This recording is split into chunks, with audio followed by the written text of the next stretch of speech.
আজকে তৈরি করব হচ্ছে বাচ্চাদের জন্য ম্যাঙ্গো মিল্ক শেক।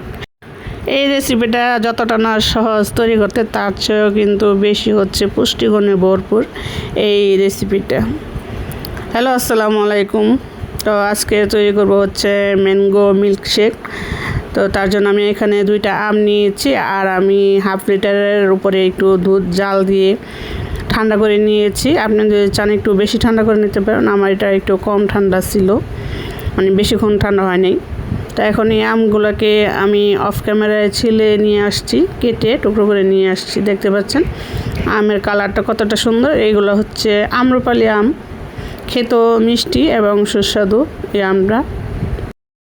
এখন আমি একটা জারের মধ্যে, যেটাতে আমি ব্লেন্ড করব, সেটার মধ্যে দিয়ে দিচ্ছি সবটুকু আম। আর আমের সাথে আমি যে দুধটুকু জাল দিয়ে ঠান্ডা করে নিয়েছি, সেটাও আমি এটাতে ঢেলে দিব পরিমাণ মতো। আপনি যতটুকু পাতলা খেতে চান বা ঘন খেতে চান, সেই অনুযায়ী দুধটা দিয়ে দিবেন। তো পাতলা হলেও সমস্যা নেই, তবে আমি একটু মিডিয়ামের মতো ঘন রাখবো, সেজন্য একটু দুধ রেখে দিয়েছি। আপনি যদি মিষ্টি খেতে পছন্দ করেন, সেক্ষেত্রে আপনি 2-3 চামচ চিনি অ্যাড করে দিতে পারেন।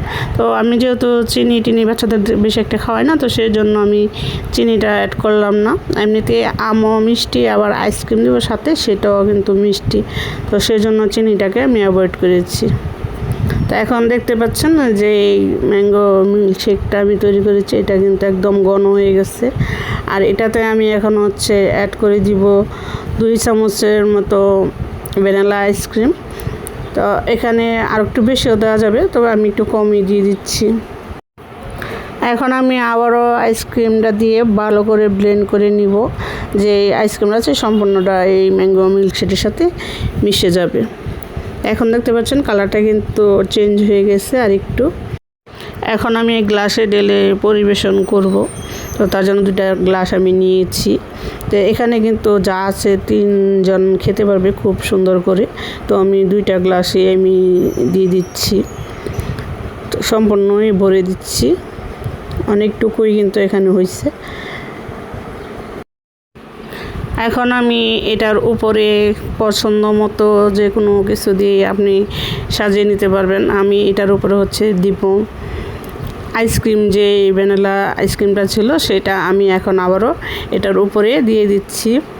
এতে করে এই ম্যাঙ্গো মিল্কশেকটা খেতে কিন্তু খুবই ভালো লাগে। আর আমার রেসিপিগুলো আপনাদের কাছে কেমন লাগে সেটাও কিন্তু কমেন্ট করতে ভুলবেন না। আর ভালো লাগলে অবশ্যই লাইক, কমেন্ট, শেয়ার করবেন। অনেক বছর হয়ে গেল ইউটিউব চ্যানেল করছি, কোনো সাবস্ক্রাইবার নেই, লাইক, কমেন্ট, শেয়ার কোনো কিছুই নেই, জানি না। এই জন্যই মাঝে মধ্যে ভিডিও আপলোড দেওয়া বন্ধ করে দিই, কারণ আপনারা যদি মোটিভেশন না করেন, তাহলে তো আর ভিডিও আপলোড দিয়ে লাভ নেই। তো এখন আমি উপরে কিছু কাজু বাদাম আর আমন্ড বাদাম যেটা আছে, সেটাকে কুচি করে কেটে নিয়েছি। আপনি চাইলে সাথে কিশমিশ দিতে পারেন, খেজুরও দিতে পারেন। তো দেখতে পাচ্ছেন এই রেসিপিটা কিন্তু খেতে খুবই ভালো হয়েছে, আলহামদুলিল্লাহ। আজকে বিদায়, ভালো থাকবেন, সুস্থ থাকবেন। দেখা হবে, কথা হবে নতুন কোনো ভিডিওতে। আল্লাহ হাফেজ।